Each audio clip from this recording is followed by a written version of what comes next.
So getting back into Mark Waid's Flash run, we're now diving into guerrilla warfare, which is actually a 4-part crossover that is between Green Lantern and the Flash. Now in this video, I'll just be covering Green Lantern number 30 and Flash number 69, which is the first half of this crossover, and it's more setup. There's not a lot of action, but there's still some pretty cool stuff. We see like Hector Heyman, Gorilla Grodd, and we see some surprising characters, animals, just to say that. Like, what about this? If you like Detective Chimp and some other, like a dog, you know, like Rex the Wonder Dog, then I think you will like this storyline, right? It's really crazy, and it shows, like, some of the stuff in the storyline I don't think would fit in modern day comics, but it fits here perfectly. And also, you see other heroes like Power Girl, Long Game Man. So if you're interested in that, then stay tuned, right? Because I'll link down in the description my Mark Waid Flash Run playlist. So you want to see like other videos about Wally West, say like a video about Wally West versus like Abracadabra, or maybe like Wally West's like new origin story.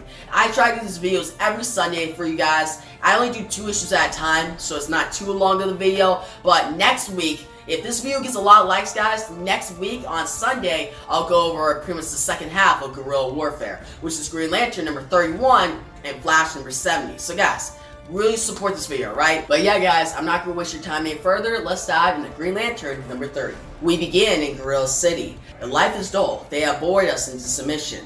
All our timid and contemplative leaders, they are wasting the youth of our race, wasting the cream of African apes, the cream. And then another ape says, but isn't boredom merely the simian condition? And another ape says, bah, fatalism.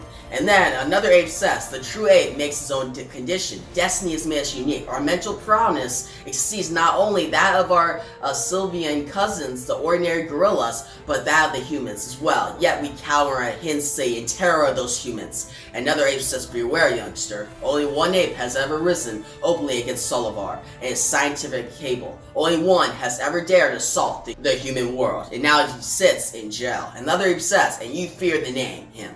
Don't you, old timer? Are we so timid we cannot even mention the only ape from whom we admire?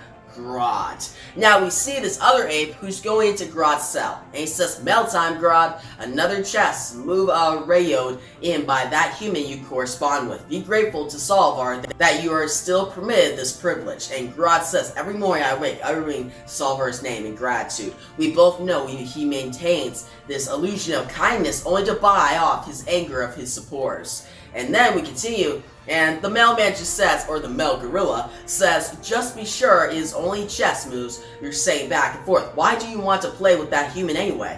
And Gorilla Grodd says, Hector Heyman and I have some things in common. Indeed, since we are both products of the same extraterrestrial evolutionary race, and now thanks to our coded messages, I've learned what I have been waiting months to know. Friends, the time is now. And we hear these apes who are talking out of Gorilla City. They hear this. They hear the time is now. The time is now. The time is now. And they just start attacking. And we see these gorillas just revolting. And you see this other gorilla just throw a gorilla into the wall. And next we see is Solvar. He's pretty much in his little space. And Solvar says, what? What's happening? And his supporters say, Solvar, sir, the young apes are rebelling. Grodd has been freed. And they say they've overpowered the guards. They broke into the arsenal. They're an army, sir, heading for the jungle. Solvar says, what a dark day this might be for the human world, and what a dark night that might bring to Gorilla City. We must seek the help of the humans before they bring us their wrath. Somewhere here is a mental radio keyed to the aura of the human who helped us often in the long ago. And he says, old friend Flash, it's been years since I have called you, but if you remember Solvar, the gorilla scientist, please come to our aid in Gorilla City. Flash, I can't detect your aura. Now we see in the Flash Museum, and the message ends with, but if you have any equipment that can pick this, and then the message goes out. And you see this person, this old man who manages Flash Museum, says, well now, I've been curating this Flash Museum for years. I've never recalled having any part of the collection talk to me, or claim to be a gorilla scientist at least. There's probably no end to the oddities the late Flash found his way into during his life. Perhaps this is something the new Flash should know about. And that's when we see that Keystone City, these cops reporting. Keystone City Police, yes, Mr. Miles, the museum, we call Flash right away. So they send a message to Wally West Flash. Now you're probably wondering, wait, where is Wally West? Flash. Well, right now, he's actually moving stuff. You see Flash is helping these guys just move all these different equipment into this house, And out of the sky comes Hal Jordan, Green Lantern. He says, "Hey, Twinkle Toes." And Wally says, "Who?" And Hal says, "How's the moving in going?" And Wally says, "Good idea putting Justice League headquarters in Old English Castle." And Elongated Man says, well, Green Lantern and Flash, together again. Takes me back to the good old days. You know, GL, I'm still afraid you're gonna fly away from this bunch of goofs one day and never come back. And Green Lantern says, "Not a chance, Ralph.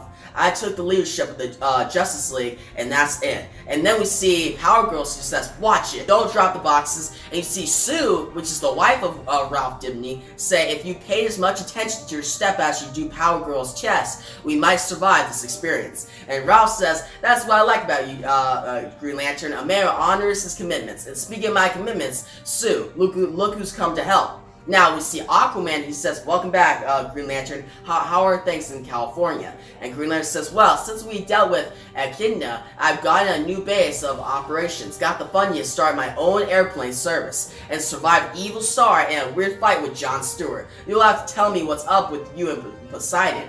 So guys, here's Green Lantern and Aquaman have been facing out villains for a while, but that's when we see this other hero, this woman, come up. She says, "And Wiz, your new airplane company, you can take me for a ride, Non." And Green Lantern says, "Somehow, Fox, I think I've ended up getting taken for a ride." So you see Fox, this woman, just flirting with Green Lantern. And Wally says, "How come I never get a coy banter from women like?" And then Sue comes by, she says, "Wally, you got a phone call important," she says. Now we see Fox just flirting with Green Lantern, and then we see Wally, he's pretty much in his home, and he runs out. He says, "Not enough time to answer the phone. Wonder if it's important." All well. Now, who's actually calling is the police. Because remember, the police got that message from the Flash Museum that came from Solvar in Gorilla City. Now we see Wally just running through the street, running through cars at super speed, and what we see next is at this whole house, you see Green Lantern. He says, "Looks like the monitor board's just about ready." And Sue says, "And already bugging me." They get a call from this person. This person says, "Hi Sue, there's an urgent message for Wally. Some kind of trouble at the Flash Museum." And Sue says, "He's not here, Ice." So this person's name is Ice, and Sue says, "He got a phone call and zipped out." Hal says, "What kind of trouble?" And Ice says, "Well, they just said there's a gorilla on the radio." And Sue says, "A gorilla?" And Hal says, "Something must have gotten lost in translation." And Sue says, "Let's hope so." And then Hal says, "Well, if it's the Flash Museum, it's probably connected to Barry Allen. And since next to Wally, I probably work with Barry more than anybody. It says, maybe I should look into this. I'll check in if I'd be delayed." And Sue says, "Yeah, sure. Some people would do anything to get out moving." Now, Hal leaves, and he's thinking, no point explaining to Sue that Barry used to have a gorilla nemesis named Grodd. This may be about him, and if it is, I owe it to the memory of Barry Allen to deal with it. And then, that's when we see a Gorilla City. Actually, in the jungle now, Gorilla City's been taken down by Grodd. Grodd took down Solvar, and Grodd's just going through the jungle. And Gorilla Grodd says, "One stone landed in the site of our present Gorilla City. In fact, it was that meteor's rays that involved us in our magnificent forms. A second stone struck far off California, where it lay undiscovered for decades, until a human criminal named Hector Heyman found it and used its rays to super-evolve him into a being with a puny, useless body, but mental prowess that makes Seed even mine." And the Gorilla supporters say, "Exceed the great leader? Impossible." And Gorilla Grodd says, "Now, with Heyman's help, I have located the third meteor, and with his power, I will lead us to the next glorious step in our evolution. I'll lead us to the conquest of the Earth." And they say, "Grodd, Grodd, Grodd," and they say nothing can stop us. So Gorilla Grodd's trying to look for this other meteor and becomes super powerful. Now what we shift to is we see Hal Jordan. He comes to the Flash Museum. He's seeing pretty much Barry Allen's statue. "Hello Barry, having a great time as usual? Wish you were here. But if all we got is your amateur prodigy, won't make do." So he's pretty much thinks that Wally West isn't good enough. But he walks to the Flash Museum. He says, "Dexter Miles, I've come in Flash's place. There was a radio call from a gorilla, and this old man named Dexter says, in Gorilla City," he said. "He sounded desperate for help." And they go inside and they see the message. And Hal says, "Before we bust our brains trying to figure this out, let me take a shot at finding Flash. Maybe if I check his house for clues, I can." And this other guy says, "Green Lantern?" And Hal says, "Yeah." And they say, "I may be able to shed some light on this matter, but you'll have to come with me to Washington, to a place very few people have ever been."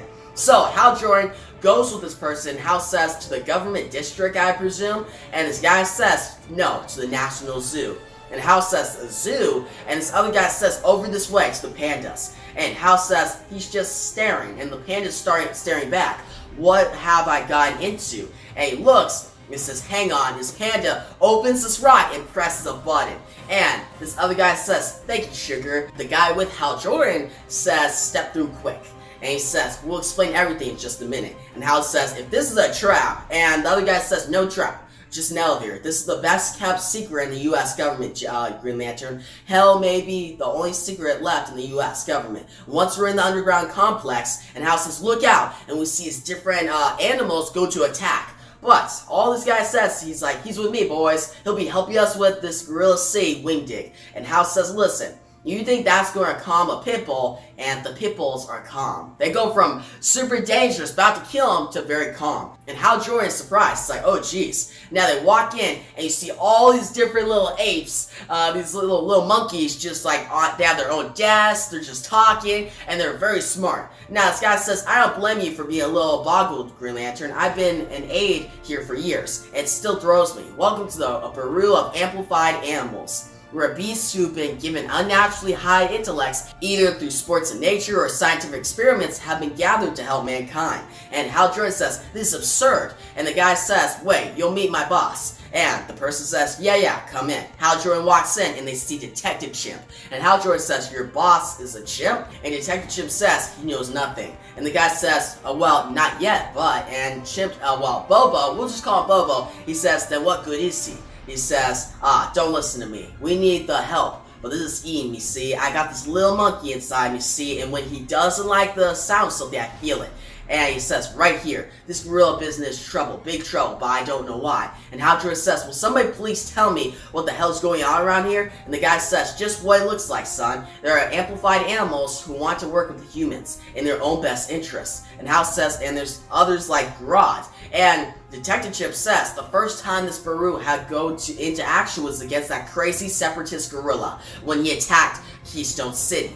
Now, Bobo says Flash stopped him then. But now some gorilla scientist needs our help. Flash disappears, and my little monkey trying knots in my stomach. We've heard rumors about Gorilla City. We know where to start looking. And he says, but we need somebody to find it. Somebody like you and your partner. And Hal says, my partner? We see this other military guy come out. He says, the one agent who's gone head-to-head with Grodd. The one who made Flash's victory possible. Rex, the Wonder Dog. Now, guys, this is a really funny part. So not only do we see Detective Chimp, who is just awesome, love his character, but we see Rex, the Wonder Dog. He beat Gorilla Grodd. Yeah, this little dog, this white dog named Rex the Wonder Dog somehow has just crazy powers, which just shows how crazy the storyline is. It gets even weirder from here as we see Hal Jordan. He says, I still don't believe this. He's flying with Rex the Wonder Dog, and he's actually helped flying them. And he says, am I really hauling a dog and an army officer to Africa? And the army officer says, wish I could spare you the extra weight of the brass, Green Lantern. And Rex the Wonder Dog says, but without Major Dennis as my familiar, you would never be able to pick up my thoughts. And Hal says, pick up my thoughts, says the dog, somewhere. Somebody's gotta be watching this and laughing. Now, Rex the Wonder Dog and Green Lantern show up to this jungle, and Hal says Bobo's information suggested it would be near here, and Hal says no sign of any gorilla stage yet, but if Rex has to stretch his legs, and Rex says, sorry Green Lantern, but you know how it is as a dog gets older, and he says, wait, sound, hum, an unearthly buzz from the trees, and that's when Green Lantern says, I'll check. This power ring barrier will protect you if any of our allied super gorillas show up. Time I stop waiting for the punchline. Something's big been through here, and this brush looks like it's been blasted by some kind of weaponry. The sap's still bleeding. This was recently. Whoa. Well, footprint, 8 footprint, if, and then he goes through, he says, better nail them before, no. And then he looks at Flash. Wally West says, what are you doing here? So Wally West is in this jungle, and you're probably wondering, how do you get from pretty much his house to a jungle? Well, that's what we're going to explain now as we go into Flash number 69. Now guys, we're going to go back a little bit, because as we know, okay, we have Wally West and Green Lantern Hal Jordan. They were pretty much help moving into like this house, right? That's what they were doing. Now Green Lantern, he got a call, went to the Flash Museum, met with Bobo, met with Rex the Wonder Dog, went to this jungle, and then they found the Flash. Now, what has Wally West been doing? Well, last we saw him, yes, we saw him pretty much leave a phone call as he speeds off of his house, but before that, we saw in the house that he was like pretty much helped moving into, we saw Sue. She comes up to Wally West and says, hey, there's a call for you, it's urgent. Now, Wally West goes into like a room in the house. He pretty much takes a break from helping moving, and he looks into his call, and it's Linda. And Linda says, Wally, you said I could reach you here if I need to. And Wally says, oh, hi, Linda, what's up? And she says, what's up? What's up? You promised to be on my talk show this morning. Wally, we're live in 2 minutes. And Wally says, no, we got hours till. Oh, wait, that's right. And he says, I'm in London. It's that time zone juggle. 4 hours ahead, 5 hours behind. I never could keep it up straight. And she says, no excuses. I'll see you in either 2 minutes or never again. Your choice. We see Wally, and he comes by, pretty much tells Power Girl that, hey, I gotta leave because I gotta go deal with something, but you guys keep moving. So he actually leaves the job, and he makes it back to his house, right? He makes it in there, he's cooking some stuff, and he's thinking he has a lot of time. You see, he has a lot of time before he can make it there. And he's like, oh, I got like a minute or so. So he's cooking some food, he's having a great time, but then he speeds off into the shower. He says, blow dryers, bah. We don't need stinking blow dryers. Now, he gets on his suit, and he starts to prepare stuff, but he has his food in the microwave still. He's like, I gotta eat before I go to this whole talk show. So he gets his food, it's really hot, he eats real quick, and then as he speeds off, he's like, I gotta be there in like pretty much a couple seconds, and he sees his phone call. He's like, well, not enough time for a phone call, oh well, hopefully it's not urgent.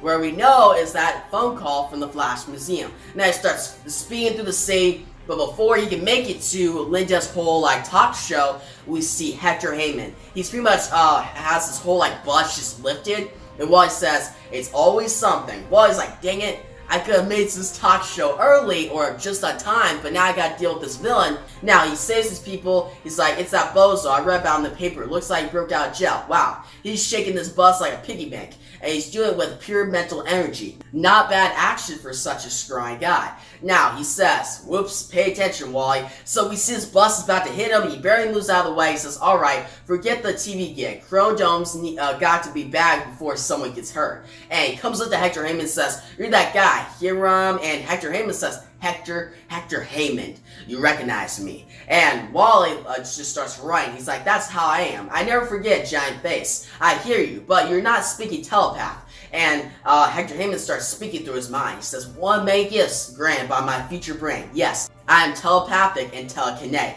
Now he tries to attack Wally. Wally says, you and a jillion other bad guys. Look, can we cut this short? I got a girlfriend across town having a poodle because I'm blowing her off. Cut to the chase. What exactly is you're after? Riches, world domination, and then Hector Heyman says transportation. And Wally says, transportation? Boy, you sure think small for somebody with such a big head. Hector Heyman says, not big head, future brain. And Wally says, whatever. Listen, my tip to you. If it's a tour bus you're interested in, they get lousy gas mileage. I see you a foreign compact. And Hector says, actually, little brain. And Wally, hearing this, pretty much Hector's calling him stupid. And Wally's like, oh, like that's an insult. Like I want to wear a size 40 hat. And Hector says, I'm counting on you to provide my passage. And then he starts controlling Wally by his head. And he says, like so many other little brains, you underestimate me. I not only control objects, I control people as well. And he says, what's the matter, little brain? Have the strangest feeling? You've been turned into a puppet. So now Hector Heyman controls Wally West the Flash, and he just starts running. Now, Wally just goes head nose into like this, pretty much this fire hydrant, and he's knocked out. Now when he wakes up, he's pretty much running through this ocean. He's like, what the heck am I doing? And he starts trying to fight back, but that's when Hector Heyman just looks at him, and he says, I have control of you. And Wally says, holy cow, where am I? And Hector Heyman says, my dear boy, you're racing over the Atlantic Ocean. It's useless to struggle. My mental shackles are virtually unshakable. And Wally says, says you, got to free myself. And Hector Heyman says, why? What will you do then, little brain? Stop. You'll sink and drown.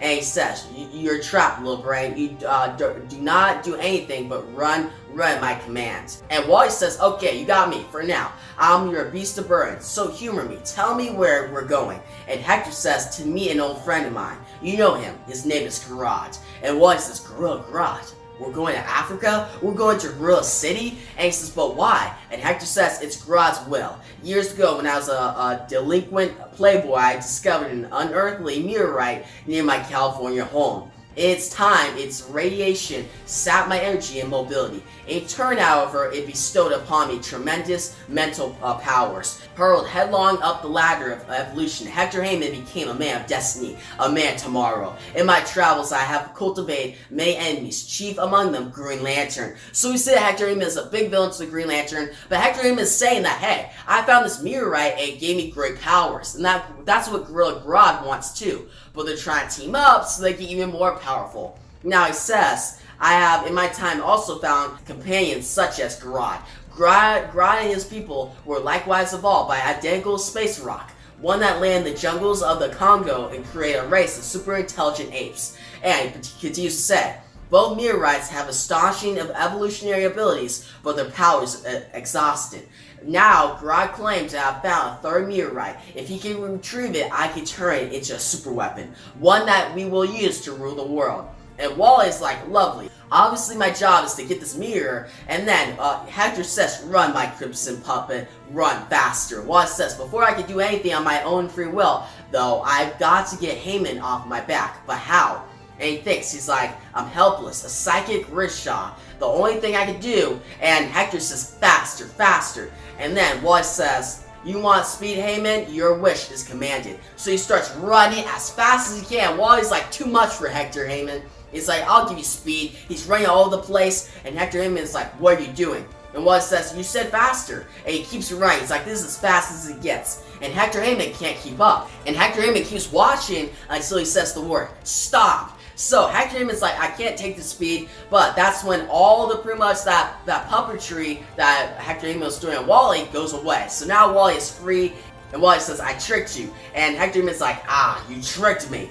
You tricked me. He's all mad, and Wally barely gets away. Now he starts running through the jungle, but that's when he comes upon Hal Jordan the Green Lantern. So now, guys, we're caught up. We see that Green Lantern, he's Rex the Wonder Dog in the jungle with Wally West the Flash. But also, Hector Heyman is meeting with Gorilla Grodd. So all this setup is done. So now we're going into Green Lantern number 31 and Flash number 70, which we'll actually go into next video, alright, guys? But if you enjoyed this video, guys, make sure you comment down below what your favorite part was, and make sure to like and subscribe to this channel so you miss out on the next part. But I thought it was a pretty good setup, these two issues. It was pretty good. I liked it. Just seeing Rex the Wonder Dog, Detective Chimp, seeing Green Lantern, Power Girl. We saw Elongated Man, Sue Dimney. It's really cool to see these characters that don't really show up in DC Comics nowadays. And also, I really like Wally West too. Like, I like seeing him just get away from Hector Heyman and trick him. That was a really great part in Flash number 69. But yeah, guys, thanks for watching, and peace out.